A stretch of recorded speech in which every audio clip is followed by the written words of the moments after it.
What's going on, guys? This is Berz. I want to talk to you today about the Randall's Adventure and Training Zancudo Folder. This is a knife that I recently got just to replace some of the other previous ones that I've had, and I haven't done a knife review in a while, and I figured this would be one I'd like to pick up and give a review of because it was definitely something that interests me. For the price point that you're getting a Framelock knife for, that's what interests me the most. So a lot of people I've seen do reviews and such have said this is an ESEE knife. It kind of leads to believe that, you know, ESEE is making these and building these, but ultimately this is actually designed by ESEE, but they're built under license by Blue Ridge Knives. So hopefully that'll clear up some of the confusion if there is any out there. So let's get down to some of the specifics here. We have a total length of 7 inches long.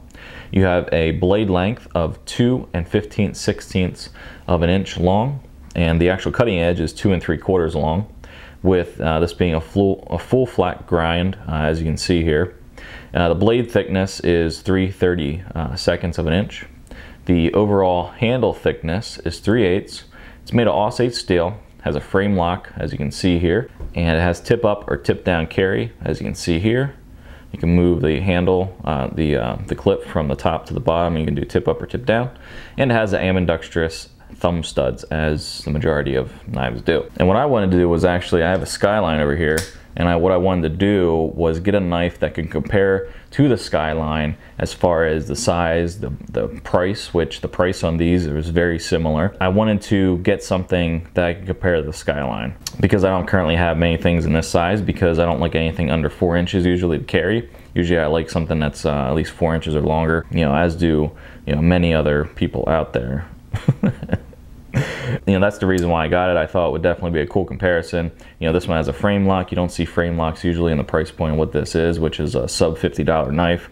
And, you know, just the looks of it, it looks cool. You know, it's an ESEE design. And as you can see on this side here, it has the Zancudo, which basically means mosquito. You can see here it's made in Taiwan, AUS-8 Steel. You know, it's just a cool looking knife. You have the Randall logo on there. It's just a cool looking knife overall, in my opinion. Has the FRN handle. That's the one thing. It's kind of, I'm not a huge fan of FRN. You can see on the Skyline here, this has a G10 handle. You can see size comparison wise, you know, they're very similar. Like I was saying, I usually carry something that's in the 4-inch size range or bigger. That's why I had the Recon 1 here. You can see that this has definitely had lots of use. It's definitely the one that I'll pick up the most usually.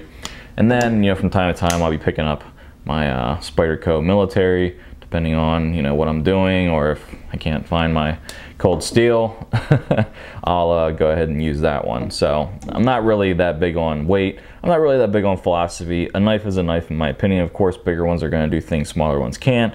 Smaller ones are going to do, you know, be lighter than bigger ones. I mean, it's very simple stuff. I don't talk about philosophy on this channel. In my opinion, you can look at a knife and understand what it's going to do. As you can see between these two, you have a liner lock here, you have a Framelock here.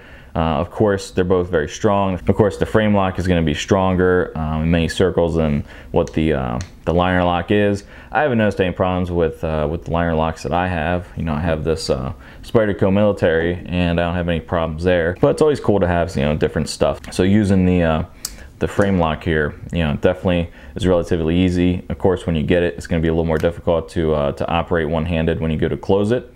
So you're going to have to break it in a little bit. But the cool thing is, you know, you're getting a Framelock for under 50 bucks. It's a cool knife. You can see, you know, it's made of AUS-8 steel, which is usually the middle ground of when you talk about knife reviews, because, you know, either things are going to be greater than it or they're going to be worse than it. It's a good steel. It's a relatively cheap steel that, you know, you can get a knife made out of it relatively cheaply as far as price goes, and you know, all around it's a decent steel.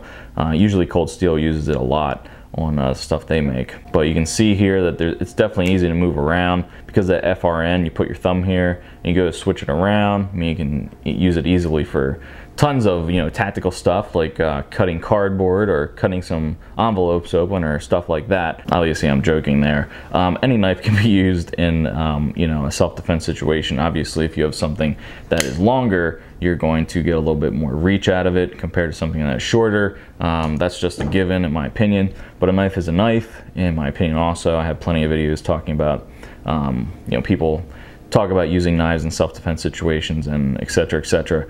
You know, there's a ton of different ways you can think about things, but you know, this is definitely a cool looking knife. I mean, of course, the Skyline, which is what I compare it to, because that's the only other knife I have in around this area of size. But you know, of course, it looks cooler. They both have their different, you know, coolness factors as far as the way they look. You know, this has this nice swept back part, which really sits nice in the hand, as you can see here.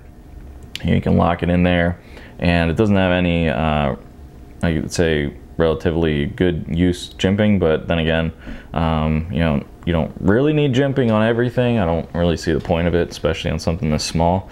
I don't really see the point of putting jimping on anything like hardcore jimping, or you know, a lot of people get hung up on that, but I don't really see a need for it in this size of a knife. You know, when it comes to the Framelock, you know, it works well. The knife fits perfectly inside the knife. You can see that it is pretty much dead center right down the middle. So, you know, construction by Blue Ridge Knives is definitely good, and I'm sure that they wouldn't license this out. ESEE wouldn't have this licensed out and built by them if it was anything other than that. Of course, you can take this apart if you'd like. You can see the screws right here. You have the main screw there, the pivot screw. You can take it apart if you are into doing that or cleaning it out. But ultimately, you don't really need to do that, because you have this clear inside part right here, as you can see. There's definitely some lint in there for my pocket, but you can clean it out very easily without even having to do that. So that's definitely an upside, is you have that cleared out area, and you can go ahead and you know, clean that out and do whatever you want to do there. So let's take a real close look at it here from start to finish. We'll take a closer look at it. You can see definitely is a nice looking knife. Definitely something that is different than everything else on the market, especially in this price range, especially in this size. You don't normally see this kind of stuff in this size range. So you have a nice little lanyard hole back here. A lot going for it. They have a lot of different colors as well. As far as the FRN goes, they have the satin color blades, I believe, and they have the black ones here. You know, for me, you know, I like this this coloration. You know, the black blade, the black handle. I usually would go for maybe something different, but you know, as far as something that's just going to sit in the pocket and be used every day, as far as, you know, maybe like a daily carry kind of knife, you know, I don't need anything crazy colored. I don't need to stick out. It's not my personality anyhow, so I do like this knife.